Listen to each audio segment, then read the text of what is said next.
We're 3 days away from the Ulster final. What's the mood in the camp? I suppose good, Chris. We feel as, I suppose we've worked very hard to get to this point, and we've created a situation for ourselves now, that puts us in a position where we can, I suppose, lift the Anglo-Celt for the first time in a number of years. So, you have to be very, very happy with that. But obviously, huge task ahead of us now, and I suppose the tough training's done. We'll kick around tonight, and then and that'll be that, and hopefully we get a good performance on Sunday. And I suppose the big talking point during the week has been the injury to Owen Bradley, but you haven't been without your own injury problems in the last 2 weeks. No, I mean it's been very disappointing for the players themselves. Really, it's an opportunity for them to play in an Ulster final, and I suppose we've lost Leo now, and the other two lads, Rory and Kevin, are in a, I suppose, significant race against time to try and be fit for the final. So it's I suppose they're all central players as well, and the fact that you have two midfielders are under pressure, I suppose it's a bit of a worry, to be honest. But at the same time, the other lads that are in the midfield area that are training, they're training very well, and they seem to be sort of a bit between their teeth, so we're hoping that they can step in and do a good job if they're required. And there's something else that there's been a lot of talk about. 19 years since Donegal last won an Anglo-Celt. I think it's fair to say it's been too long.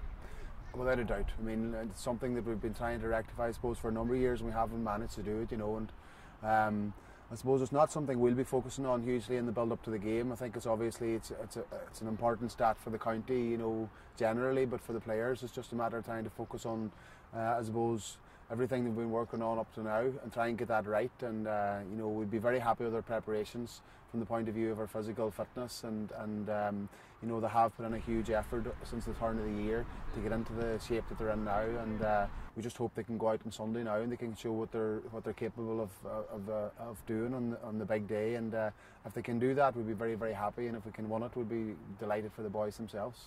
You were involved obviously in '92, and 2 or 3 of the subsequent losses you've sat in losing Donegal dressing rooms. How much did they affect the psyche, if you like, of Donegal football in the intervening years? Well, definitely the '98 final would have had a big impact on us, because it was a game that we had won, and it was very, very tense, and we had the game won, and then we let it slip in the last minute. And I suppose then 1999 we ended up in a tight game against Armagh, and we lost the replay, in the last 10 minutes or so, and a couple of other games at that time we could have won and we didn't win.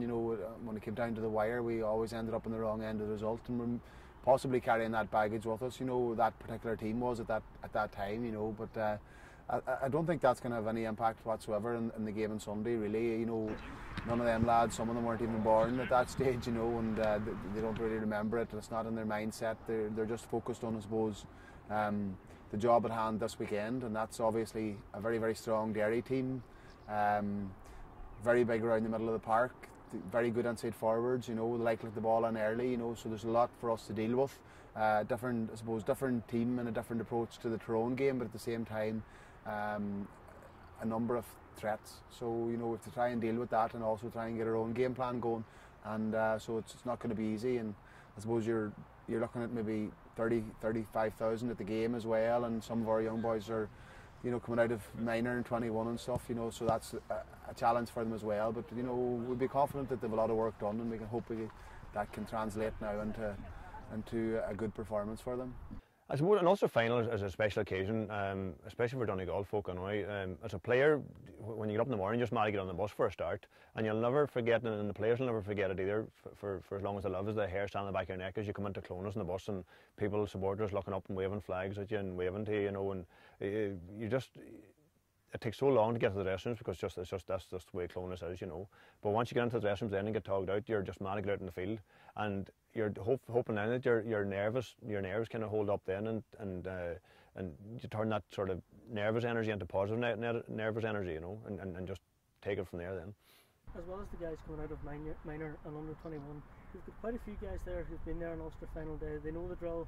I think 9 of the team that started against Tyrone have been there on Ulster final Sunday. 12, I think, of your extended squad. So there is a good bit of Ulster final experience within the Donegal squad. Aye, definitely, you know, and hope, you know, obviously, you know, when you go through that process, you know, the day itself and the build up to the day and the game and all that, that will always obviously be in the back of your mind leading up to the game, and you'd have dealt with it before, you know. But I suppose at the same time they haven't got the result they're looking for on them days as well. So, you know, for us it's just a matter of, I suppose, trying to finish off our preparations tonight and be positive then and look forward to the game. And I think a key thing would be to try and take the game to Derry early in the game, and you know, hopefully try and get a good start and get a foothold in the game, because we haven't managed to do that for ourselves, and it's left us in situations where we have to work very, very hard then to try and achieve that, you know. And it would be nice if we could get a good start on Sunday and be positive and take the game to them and see where it would go from there for us. If that doesn't happen, then, you know, we'd be confident in the fellas that they would still stick to their guns and do what they've been doing all year, and I suppose fight and claw their way back into the game, and they've done that really, really well, and we're happy with that part of their game. But I suppose it would be very good if we could get a good start. I suppose the start of your senior managerial career in many ways has mirrored, you had a dream start to your playing days with Donegal, obviously in '92. You've come in this year, had I suppose a frustrating start with the McKenna Cup, came in then and won the National League, and we're now 70 minutes away from the Ulster Championship. It's brilliant, like, you know, it's brilliant for the players, to be honest, like, because obviously you start the year, you know, and you're hoping things are going to sort of fall into place and you're going to get over the line in certain games and big games. But the reality is, like, you know, they have a very good run in the league, and they have 3 championship games under their belt, and they're 1 game away from winning something now, you know. And if we don't win it, I suppose, you know, that'll all pale into significance, you know. But if they do win it, I suppose people are locked in, they'll say, well, you know, we've won the league and we've won the Ulster Championship, and they'll be very happy with that season, you know. So a lot hinges on Sunday, but I suppose from the players' point of view, what we're working on is the key thing, and all them other variables, and I suppose their family and their girlfriends and tickets and the occasion and all that there, you know, that's not going to win the game for them, you know. What's going to win the game for them is everything that they've been doing up until this game, and just trying to refine it and make it better, and hopefully, Chris, we can get that on Sunday. I think it's very much similar, I think, Raz, because Donegal defend very well too, and Derry do the same. I think it's just the trade spot kind of as an Ulster teams now at the moment, and they feel the best way forward is to make sure to cut down as many scores as you can first of all, and hope to hit teams in the break then, you know. Derry maybe around the middle maybe would have a more first time possession winners than Donegal, you know, which maybe it's important that Donegal gets in around there for the breaks and so on, and gets the ball into their forwards quicker. But as far as style is concerned, they're both going to defend, they're both going to get the ball forward quick, and they're both going to hit the forwards early too. And over the years, I suppose the mindset maybe of Donegal football is something that has been brought into question. What has it taken for you to get them to the level that you have done? I mean, up to the Antrim game this year, we'd lost 4 games on the trot on home soil in the Ulster Championship. Many of the players, including Michael Murphy, had never won a senior Ulster Championship game this year. What has it taken for you as the team manager to get everything together to be in this scenario now 3 days away from the final? It's hard to know, like, you know, I suppose they've put in a huge effort themselves, you know. Since the turn of the year they've been very disciplined, very committed, and they've given up a lot of sacrifices, you know, to get to where they're at. And you know, I think it's more them than anybody else, to be honest with you. And you know, they've really knuckled down this year. You know, in fairness, they've been enjoying the training as well, and that's a big plus, you know, when you've fellas coming and enjoying it and working hard but still enjoying it, you know. And I think if you put in a huge effort into anything, you know, you're bound to get something out of it, you know, whether that translate into to medals and cups. Sometimes it does and sometimes it doesn't, but as you say, we're 70 minutes away from it now, you know. And if we can, I suppose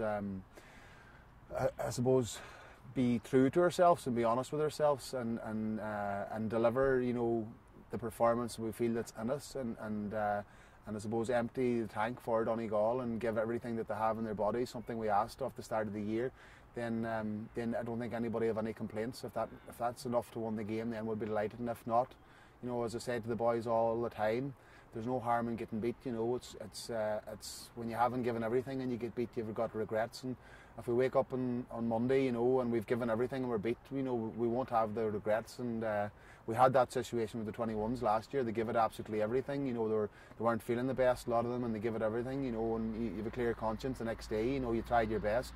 The other team were better on the day and they won the game. And if that happens this weekend, you know, we'll be very disappointed. But at the same time, we're being true to ourselves. You know, so if we can get everything out of them and they get over the line, great. And if they get everything out of them and they don't get over the line, well, it's just an opportunity lost, and it means that we can, you know, have to reevaluate, go back to the drawing board, and I suppose look at the qualifier first of all, and then generally look at the next year and see where we can improve and build from and take it from there.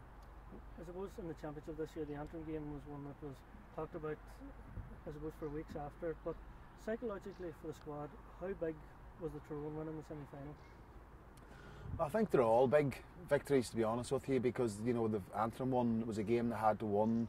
They hadn't won in a number of years, and they had to get over the finishing line. You know, you got to beat Cavan away from home to set up the Tyrone game, and then the Tyrone game, obviously, with the quality of the team that you're playing against and what they have achieved in the last decade, was obviously going to be a huge challenge for the boys. And to be fair, you know, that was the way they turned out early in the game, and, you know, Tyrone really put it up to us. But, you know, thankfully our boys, you know, they dug in, they worked hard, they sort of slowly but surely got a foothold in the game, and then obviously the goals then really won it in the game for us, you know. And I suppose if we hadn't hold on as tight as we did and dig in, you know, then the goal chances might never have came, you know. So we'd be very happy with that aspect of our play.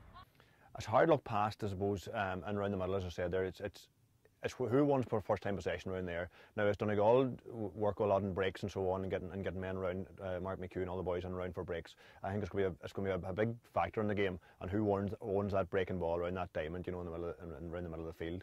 Also, I suppose maybe with if you take Owen Bradley out of it now, it's going to free up maybe an extra man marker in our backline as well too. That was going to be one of the key battles. Maybe Lacey and him against each other, like they had a big battle down in McCool Park there a few years ago, you know. And that sort of never say die attitude has been something that's been pretty prevalent right through the year.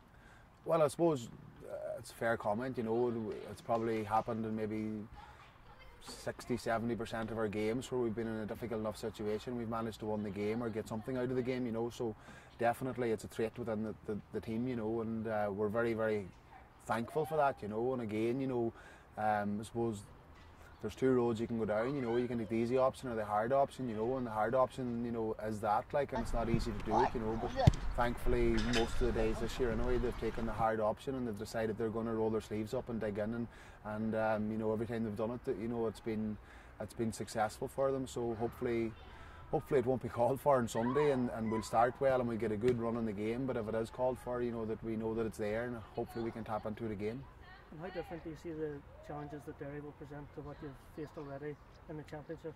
Well, I suppose, you know, the physical size of the Derry team and the ability to kick the ball really early from the middle of the park. You know, Tyrone would have been, I suppose, very much a running team, and top players on the ball, and be able to use the ball and I suppose take the game to us a different type of way, you know. So the aerial threat obviously from Derry will be a significant one early in the game. James Kilt, you know, maybe 6'2" or 6'3", Keelan O'Boyle the same, Enda Muldoon. So they've a lot of big men, Mark Lynch, and if that ball goes early to them, you know, and they're successful in winning it, then, you know, it's going to be difficult for us. But at the same time, you know, we'd be very happy with the way our defence has played up until this point, and I suppose if we can compete hard around the middle of the park, then, you know, it gives us a very good chance. But if we don't compete hard around the middle of the park, it's going to be a very long day for us, because, you know, you have them players, Muldoon, Lynch, that'll pull to the middle. You've got your two midfielders, Friel and Joe Dover, and then possibly maybe Barry McGoldrick and Bateson at the back and stuff. So there's a lot of big men there that can, I suppose, dictate the pace of the game based on their ability to win primary possession. So obviously that's a major challenge for us, you know, going into the game, and we have to try and meet that head on, Chris. And if we do meet it head on, and won our fair share around the middle, or break even around the middle, you know, and stop them from getting that quality ball into the forward line, it'll be a big step forward in relation to trying to win the game. So a lot at stake in the middle third, I would have thought. Jim had always a manager, I think, just bursting inside him to get out, because we would travel a lot of the roads together now when we're starting out. Now he was there before for me, you know, but just by chatting to him on the way down, we're talking about team tactics, about Donegal tactics, about players playing different positions and the way players play, and it was something that he always done, and it always came natural to him, you know. And I would have picked up a lot of things from Jim down through the years, just travelling with him, you know. It just comes natural to the man, so he does, and his focus now is coming out in the players, so it does at the moment. And I remember speaking to you this time last year, and just after you'd got the job, and you're speaking about winning an Ulster title with Donegal. At the time, it seemed like maybe a bit of a far-fetched plan, but we're sitting now 70 minutes away from possibly realising that goal. What would it mean to Jim McGuinness and to Donegal at large to win the Ulster Championship on Sunday evening? Well, for me personally, it would mean absolutely everything. You know, I was lucky enough to be involved in 1992, and then suffered a lot of pain then subsequently, you know, in different finals and stuff. You know, but on a personal level, like, it would mean absolutely everything to me. And I know there's a lot of the players in the same mindset, you know, and we think a lot of the provincial championship, you know, and you know, people have different ideas about how the GAA should go forward. But you know, from my own perspective, and I know for a lot of the players' perspective, this is a huge opportunity for them, and something that they'll treasure for the rest of their lives if they're successful. And I know a lot of the backroom team and the support team are in the same mindset, you know. So for us, like, there is no Monday morning really. There is no qualifier. There is no back door for us. This is our year on Sunday, and you know, we're hoping that we can take that opportunity. And if we can't, we'll be devastated and we'll have to pick ourselves up. But at the moment, we know we're just focused on Derry and trying to win that game.